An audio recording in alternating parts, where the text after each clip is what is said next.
আসসালামু আলাইকুম। আজকে সকালে নদীর পাড়ে মাছ মারতে বের হয়েছিলাম। শীতের হালকা কুয়াশা, পানির উপর ভাসতে থাকা রোদ দেখলাম মনটা সতেজ হয়ে যায়। নদীর ধারে দাঁড়িয়ে জাল নিয়ে প্রস্তুতি নিচ্ছিলাম। ঠিক তখনই চোখে পড়লো একদম চোখ ধাঁধানো সুন্দর একটা পাখি দূরে মাটিতে হাঁটছিল এবং কি জানি খাচ্ছিল। তো পাখিটা দেখে মনে হচ্ছিল অনেক সুন্দর, দেখে মনে হচ্ছিল না অরিজিনালি পাখিটা অনেক সুন্দর ছিল এবং এ যেন আমাদের প্রকৃতি নিজেই আমাদের জন্য একটা ছোট উপহার তৈরি করে রেখেছিল। কিছুক্ষণ নিঃশব্দে দাঁড়িয়ে থেকে দেখলাম এবং সেই দৃশ্যটি উপভোগ করলাম এবং আমার যে মামা জাল দিচ্ছিল নদীতে, তো নদীতে আগে যেরকম মাছ ছিল এখন সেরকম মাছ আর পাওয়া যায় না। তো যাই হোক, সময়ের ব্যবধানে আগে আমার দাদারা গল্প বলছে যে নদীতে একটা জাল খাও দিলে প্রচুর পরিমাণে মাছ পাওয়া যায়। তো পাখিটা আমরা তখনও দেখতেছিলাম যে আশেপাশে ঘুরে করছিল। এখানে গম বা সর্ষে ছিটিয়ে দিচ্ছিল গাছের জন্য, সাইডে জমা পিটিয়ে দেখতে পাচ্ছেন আপনারা।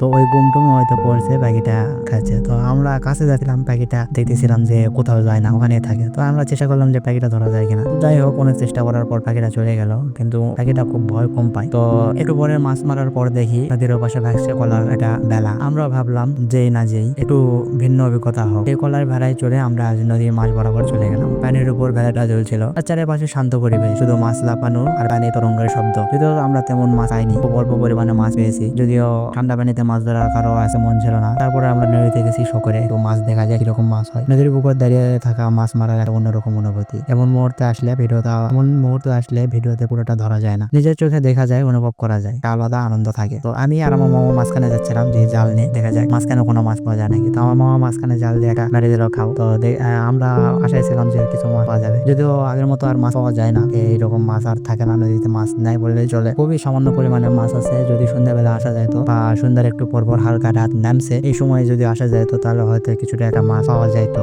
যেটা চিংড়ি মাছ বলা হয়, এই মাছটা দুই একটা উঠছিল।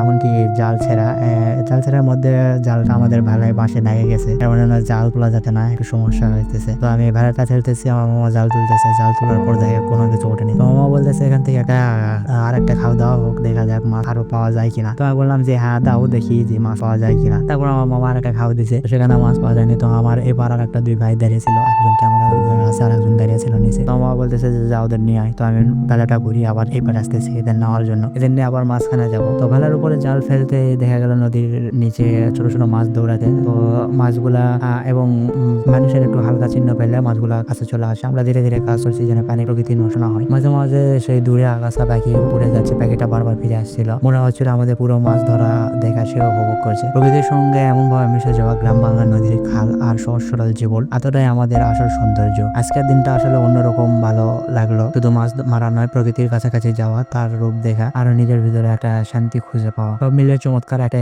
সময় কাটলো। এসে বেড়াটা নিয়ে তীরে ফেললাম, হাতে কিছু মাছ আর প্রচুর ভালোবাসা। জীবনের মাঝে মাঝে এমন ছোট অভিজ্ঞতা মানুষকে বড় আনন্দ দেয়। নদীর পানি, নৌকার দোলা আর নিঃশব্দ করা কথা, এগুলো আমাদের জীবনের সম্পদ, আসল সম্পদ। যারা দেখছেন তারা নিজের এলাকায় এমন মুহূর্তগুলো উপভোগ করতে ভুলবেন না। এই ছিল আজকে আমাদের ছোট্ট সুন্দর অভিজ্ঞতা। সবাইকে ধন্যবাদ ভিডিওটি দেখার জন্য। ভিডিও ভালো লাগলে অবশ্যই লাইক করবেন, শেয়ার করবেন এবং সাবস্ক্রাইব করে আমাদের চ্যানেলের সঙ্গে থাকবেন। ধন্যবাদ সকলকে।